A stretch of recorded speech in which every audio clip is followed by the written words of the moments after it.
Welcome, everyone. We are with Jacqueline Levine, Director of Curriculum and Instruction at Putnam Valley Central School District. Hello, Jacqueline. How are you? Hello, I'm well, thank you. It's so great to be here. Thank you so much. Thank you for being here. So, Jacqueline, can you tell us a bit about yourself? Sure. So I am the Director of Curriculum and Instruction for Putnam Valley Central School District, as you mentioned. And that means I do all things curriculum and instruction, as well as have my hands in our Human Resources Department. I believe making sure we have the best possible staff in front of our students at all times is one of the most important parts of my job. And so I'm involved in everything from screenings to demo lessons to the final hiring interviews and everything in between, new employee orientation, superintendent conference day and professional learning opportunities, and ongoing meetings with mentors and mentor leaders. Great, thank you. So, today we are talking about creating organization ambassadors. That's Yes. our topic. So, to start, what does it mean to be an ambassador for an organization? I think an ambassador for an organization means that you are well versed and well positioned to speak on behalf of the organization, its goals, its mission, its vision, and its core values.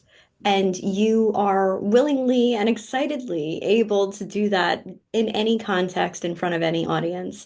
You are the person that will answer questions about your organization in any situation, whether you're at the nail salon getting your nails done, or you are in a friend's home at a party, or you are in a board meeting explaining a new initiative you're doing. However it is, you are constantly representing the organization and its values, and you're well versed in that. So that's my idea of being an ambassador for an organization. And who can be ambassador or how can you become one? That's my favorite part. Everyone and anyone can be an ambassador. What it requires really is just making sure that you really understand your organization, you learn about it, you know what's happening, you stay in the know, reading newsletters and communications that are put out, being familiar with the different events and the different initiatives that are happening. But the way I see it, every member of our organization is an ambassador. It's on us, the leaders, to make sure that they understand the organization deeply, have opportunities to experience all parts of the organization, and understand their impact on the broader organization and ultimately children. Mhm. And what do you think is important to the organization to have this? Well, I think every organization, if they are doing things well, their staff really understands their mission, their vision, their core values, that they've bought in. The whole idea between it's not compliance, it's commitment. And when you have a committed staff, a committed faculty who really believe in the work the district is doing, the direction it's going in, I think the district then has so many people willing to share out in the community and within their own spaces, um, all about the district. So I think that's one of the reasons it's important for an organization is you want people in your workforce to be able to understand and communicate clearly and accurately, especially in this time of social media, what the facts are, what's really happening, what the district is all about, what it is not about, and the best people to do that are the people that you are working with every day. If they don't know what your district is doing, if they don't know what you're up to, if they don't know the programs you offer, no one should be caught by surprise in our organization by something and not be aware. They are the front lines. They are with us every day. We're on the ground with them and we work with them so closely. You really want your team, your people, to be able to speak on behalf of the district because you are only one person. You can only be in so many places. And that mainly goes for superintendents, right? They are the face of the organization and make the decisions. They're the decision makers, but they need their staff to be able to accurately and clearly communicate out what they are trying to do. And how do you conduct your training for employees for them to become ambassadors? So one of the things I like to do, especially during our new employee orientation, is I like to bring it down to who they are and the role they play within the broader organization. Our new employee orientation is a great opportunity to introduce staff to each other, introduce staff to others, especially all administrators.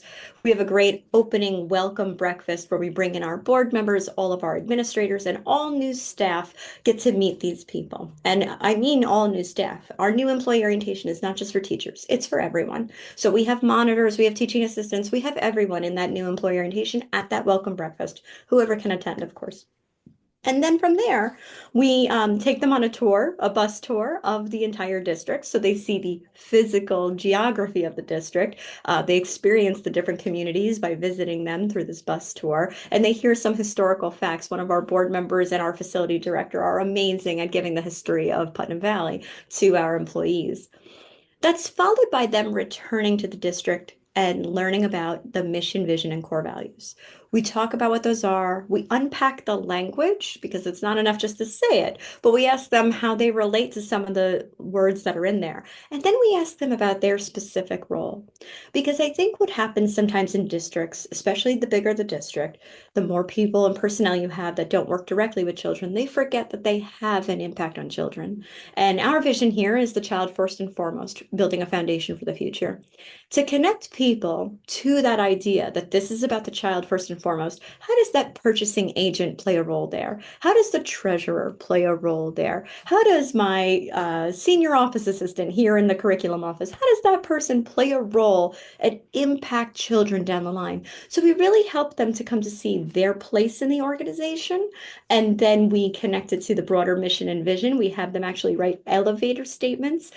So if they were to explain to someone what it is they do, that they can not only give them a short and concise answer that makes sense about what it is they actually do, but we have them weave the words of the mission and vision and core values into that statement. So they're really making the connection to how they're supporting Putnam Valley and its school community.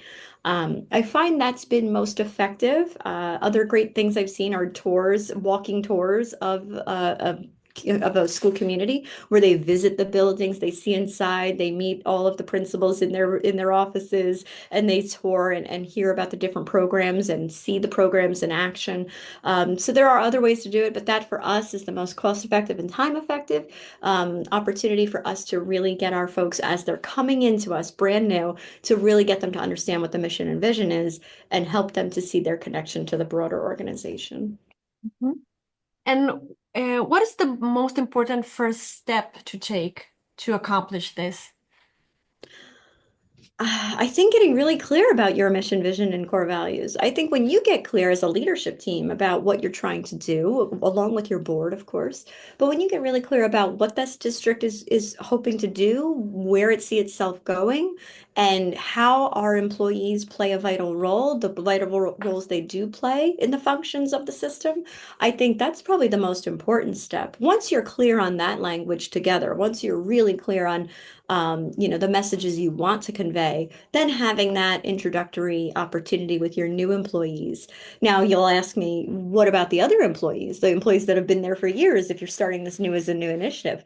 Well, that's when you utilize your opportunities like superintendent conference day or professional learning hours, where you can actually take employees either by groups, small groups, or building wide, and you can conduct the same elevator statement process that I went through by connecting the mission, vision, and core values to your specific role in a school, whether you're a math teacher or a custodian or whatnot, and you can have them actually articulate what they do and how they lend to the broader system. And so, do you have any suggestions or recommendations for others that are interesting in doing this work? Yeah, I think so. I think following what I was just sharing about how people can enter into this work with different groups of staff, doing it for yourself. Start yourself and say, how would I introduce myself? What would my elevator statement be? What do I really want to get across to my, whoever asks me what it is I do?